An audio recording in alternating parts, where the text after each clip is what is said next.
পিয়ালায় পানি নিয়ে আসে, ইমাম মুসলিমকে দিলেন। ইমাম মুসলিম পানিকে পান করলেন।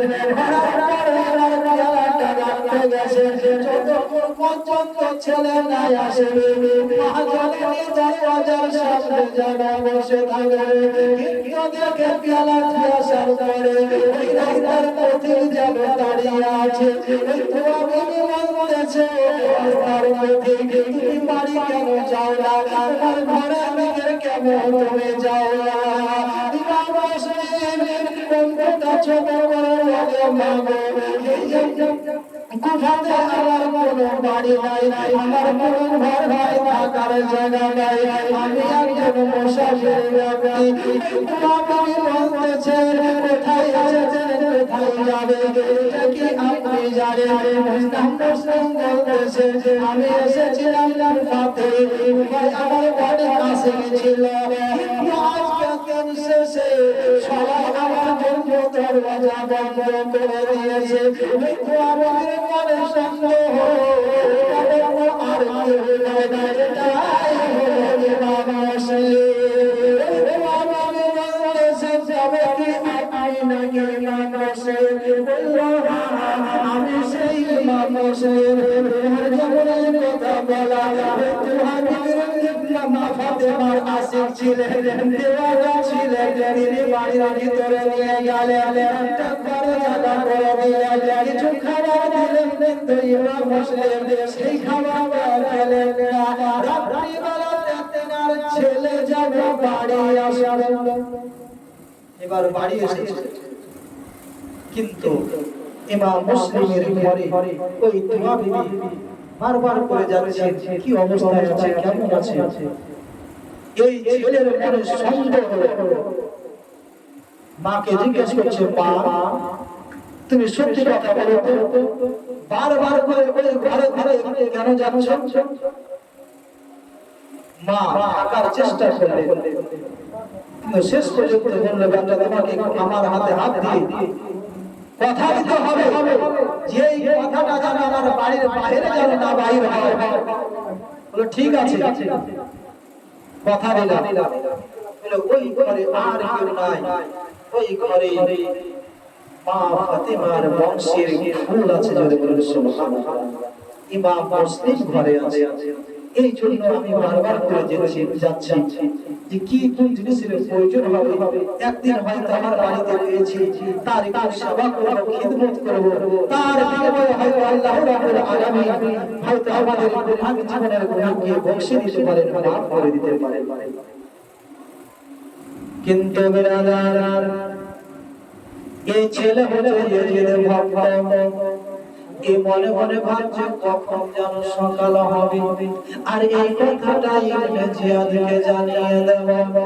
সকাল না হতে ছুটে ছুটে চলে গেল ইবনে জিয়াদের কাছে, যাওয়ার পর খবরটা জানিয়ে দিল। বলল, কোথায় আছে আমি জানি, কিন্তু আমি এই কথা বলবো না, তবে আমাদের বাড়িটা একবার তলাশ করতে পারো, ওইখানে ইমাম মুসলিমকে পেয়ে যাবে।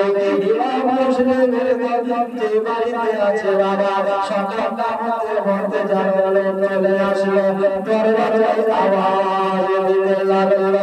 ইমাম মুসলিম বুঝে গেছে, বুঝে গেছেন যেটা নিশ্চয়ই খবর দিয়ে আসে। দরজা খুলে মা বলতেছে, আমি মিথ্যা কথা জীবনে বলি নাই, আজকে ফাতেমার ফুলকে বাঁচার জন্য, ইমাম হুসাইনকে তোমার ভাইকে বাঁচার জন্য, ইমাম মুসলিমকে বাঁচানোর জন্য আমি জীবনে মিথ্যা কথা বলবো। এই মিথ্যা কথা বলার কারণে যদি আল্লাহ আমাকে জাহান্নামে দেয়, তবে জাহান্নাম মাথা বেঁধে নেব, কিন্তু আমার বাড়ি থেকে ইমাম মুসলিমকে আমি শহীদ হতে দেব না। দরবারে বলে দেওয়া হলো, জিজ্ঞাসা করছে, বিবি বলো বলো, তোমার বাড়ি থেকে ইমাম মুসলিম আছে, কথাটা ভিতরে থেকে মুখে যেন বাইরে করবে। ইমাম মুসলিম সেই জায়গায় পৌঁছে গেলেন, বলল, মা তুমি তোমাকে আমার সাথে মিথ্যা কথা বলবে না, বলতে হবে মা।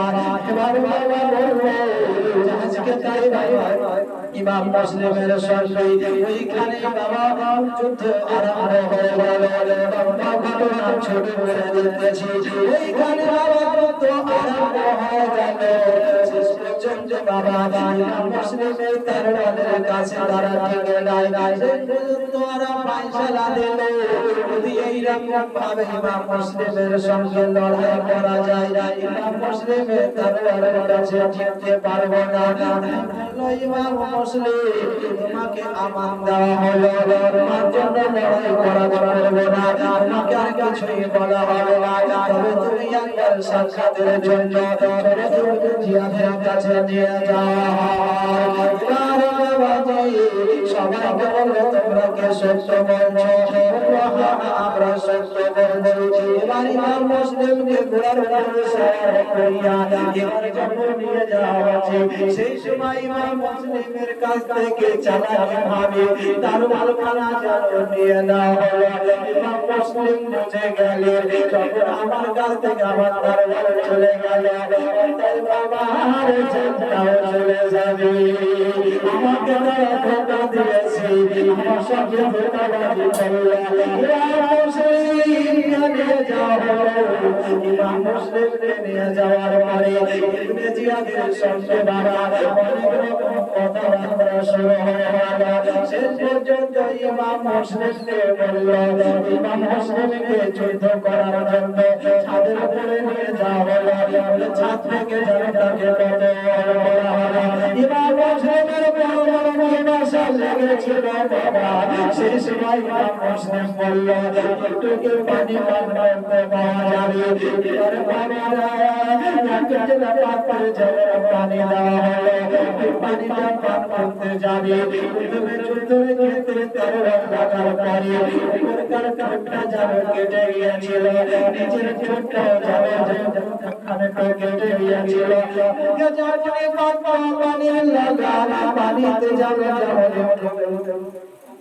যেন ফুল লাগিয়েছে, সঙ্গে সঙ্গে রক্ত যেন পানিতে চলে গেল, পানির কাওয়া যেন পাল্টে গেল।